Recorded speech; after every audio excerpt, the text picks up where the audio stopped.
श्री दुर्गा माता की दिव्य कृपानुभूति। लेखक डॉक्टर श्री घनानंद जी शर्मा जदली। सन 1975 ईस्वी का जून महीना था। मैं पौड़ी गढ़वाल गणेशपुर ग्राम से प्रातः अहमदाबाद जाने हेतु निकला। इष्टदेव कुलदेव को वंदन किया। माताजी एवं गांव के पूज्य जन विदाई देने गांव के बाहर तक आए थे। उन्हें प्रणाम कर मोटर मार्ग से एकेश्वर महादेव से कोटद्वार रेलवे स्टेशन पहुंचने के लिए बस में बैठा, परंतु अंदर से बेचैन और दुखी था। कारण कि घर में 6 महीने की एक बच्ची 3 दिन से माँ का स्तनपान नहीं कर रही थी, न ही बाहर का दूध ले रही थी। सतत रुदन करती जा रही थी। उसका रुदन मेरे अंतर को उद्वेलित करता जा रहा था। ऐसी स्थिति में मैं श्री दुर्गा माता का ध्यान कर नवार्ण मंत्र ओम एम ह्रीम क्लीम चामुंडाय विच्चे का जप अंतर्मन में श्रद्धापूर्वक करता जा रहा था। बस ने अपराह्न कोटद्वार पहुंचाया। शिशु रुदन मेरे अंतःकरण को सतत व्यथित करता जा रहा था। दूसरी ओर नवार्ण मंत्र की आस्था एक आधार दे रही थी। मात्र कृपा होगी और कोई न कोई रास्ता मिलेगा। सकारात्मकता बढ़ती जा रही थी।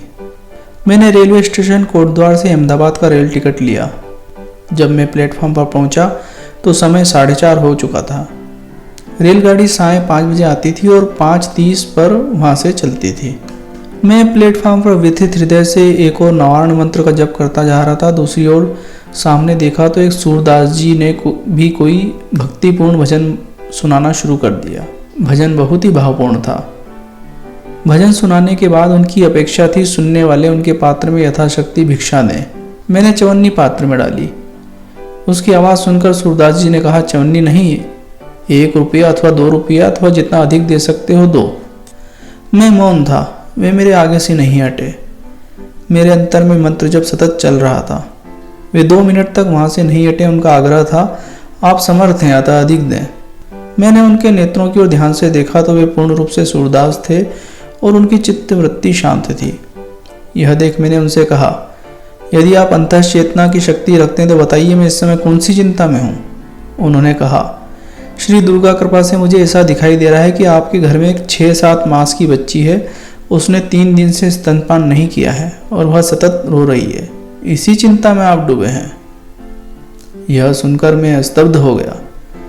मैंने उनसे प्रार्थना की, आप कोई उपाय बता सकते हैं जिससे बच्ची स्तनपान करने लग जाए। उन्होंने कहा, यदि आप 1 मिर्च, 1 नमक की डली और काली डोरी ले आवें तो मैं अभिमंत्रित करूंगा और बच्ची दूध पीना शुरू कर देगी। मैंने कहा, रेलवे स्टेशन पर ऐसी चीजें मैं कैसे प्राप्त कर सकता हूँ।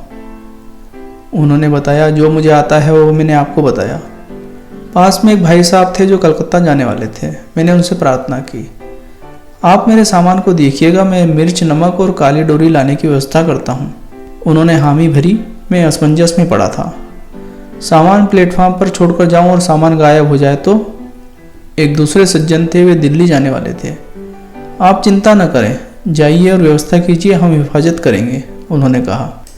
मैं स्टेशन से बाहर गया, तीनों चीजें प्राप्त की। प्लेटफॉर्म पर पहुंचा। श्री दुर्गा माता का स्मरण सतत चल रहा था, अतः अंतर में आश्वस्त था। सामान सुरक्षित था और सूरदास जी तथा जिन सज्जनों को सामान की जिम्मेदारी सौंपी थी वे भी सजगतापूर्वक निगरानी कर रहे थे। मैंने सूरदास जी के हाथ में तीनों वस्तुएं, काली डोरी, नमक और मिर्च दी। उन्होंने अभिमंत्रित किया और कहा, अभी कितना बजा है। उत्तर था, शाम के 5 बजे हैं। उन्होंने कहा, माँ दुर्गा की कृपा से शिशु बालिका ने स्तनपान शुरू कर दिया है। सूरदास जी का आभार मानते हुए यथाशक्ति मैंने भिक्षा दी। उन्होंने श्रद्धापूर्वक स्वीकार किया। मैंने घर में पत्र डाला और पूछवाया कि बालिका ने दूध पीना शुरू किया।